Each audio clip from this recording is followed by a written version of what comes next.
Blue Lock 236 is now out as we continue off from the last chapter where Hiori tries to score the game-winning goal but comes up short. Hiori used that shot to see if he was a person born to play football and it did not work, so he figured he is no longer a football player. His ego completely shatters and Hiori starts to sink into darkness. We then see IQ grab the ball before Kaiser and Hiori says he's experienced so much frustration and tried to believe that playing football was his purpose. Hiori's motivations and obstacles have been shown so much to us that we get a feel to how Hiori is feeling and what he wants to achieve. That shot had told him that he wasn't worthy and is okay with it and will go home to tell his parents he quit football. He stands on the field not moving at all and has fully realized that he will quit football as the match continues on. He gave it his all and can move on with no regrets, and thanks Blue Lock. I'm glad Hiori was able to truly try once more for himself and give his all before giving up. At first he used Blue Lock as an escape from his parents, but eventually came to like Blue Lock and worked hard to stay there. Now with everything on the line, he has now given up that work to quit football. We see Hiori smiling, being glad that he can finally say goodbye to football. Just as he is smiling, we then see a fired up Isagi, and as the game continues on, we see Isagi scream out to Hiori. He's running intensely, telling Hiori for one more time. Hiori is completely shocked that he did not expect that from Isagi, and then we see Sendo tell the Ubers to initiate the counterattack design. We also see Raichi again say that they are going to stop them here. Aiku is seen bringing up the ball with Kaiser guarding him and Nico next to him with Ness as they run straight towards Hiori. Hiori cannot believe that Isagi still believes in him despite deciding to shoot the ball and betraying him. Everyone on the field is confused that Hiori shot the ball and he figured Isagi would be mad, but instead it's the opposite. Isagi wants Hiori to try just one more time to score this goal. We then see Isagi tell Hiori don't look and don't even think. Hiori still can't believe why he's still believing in him. Isagi tells Hiori to go crazy and surpass our wildest imaginations instinctively. He then shouts out reflexively. Now reflexively means an automatic reflex, something that automatically happens, like when your arm goes up. Isagi wants Hiori to move his body automatically and to not think about anything, but to just move on instinct. We then see Nico pass the ball out. Hiori then questions the word reflex.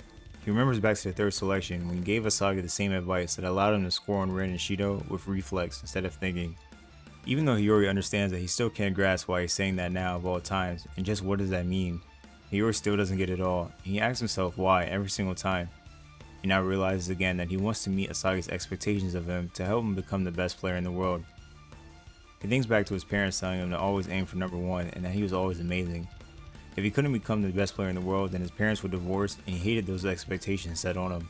His parents always focus on his physical specs and his human side, whereas Asagi's expectations are more on things that can change through actions and are not focused on the human side.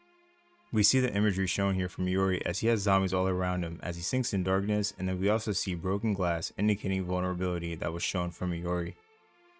His expectations of Asagi and his expectations of his parents molded him into who he is now. Asagi's expectations are super goal oriented and especially goals that have the power to change his destiny. Ever since entering Blue Lock, Isagi has been searching for comrades who can help him achieve that reality. Ego said once ago that a striker is someone who scores at football's most critical moment. This is why we always see Isagi being the one who scores the game-winning goal, because he scores when it really matters, and those are the type of goals that will change his destiny. Hiori then says that because of Asagi's determination, that is why everyone is so drawn to his ego.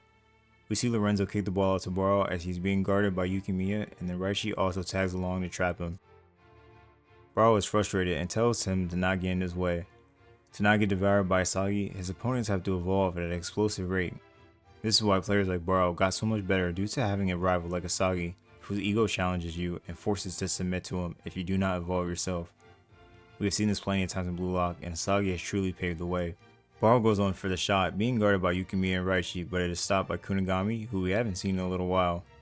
Isagi tells Kunigami nice, but Kunigami tells him to shut up as he did not do it for him, and then Baro is frustrated and yells for Ubers to get the loose ball.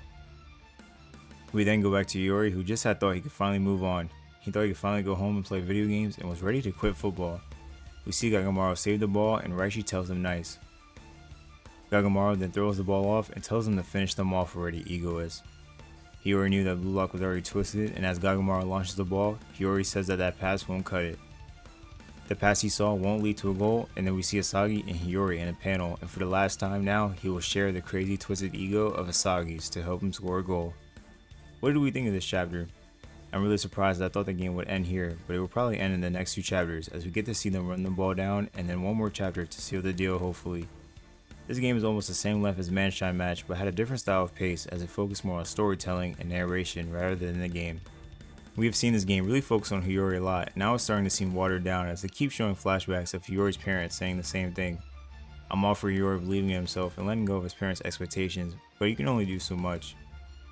He was pretty much ready to give up on football until Isagi came in, and now we are put into another scenario where they have to go score. I hope this is the last time we see the Moon-chan's attack and they can put this game to rest. The next chapter is called The Center of the World, so we will see just how exciting things will become in the next chapter, as currently Hiori has the ball. I truly hope this game is over soon so we can get to PXG and see how the other games are going. I don't want too much backstory narration style moments in the PXG match as much as this one, and hopefully it becomes game of the century for Lock.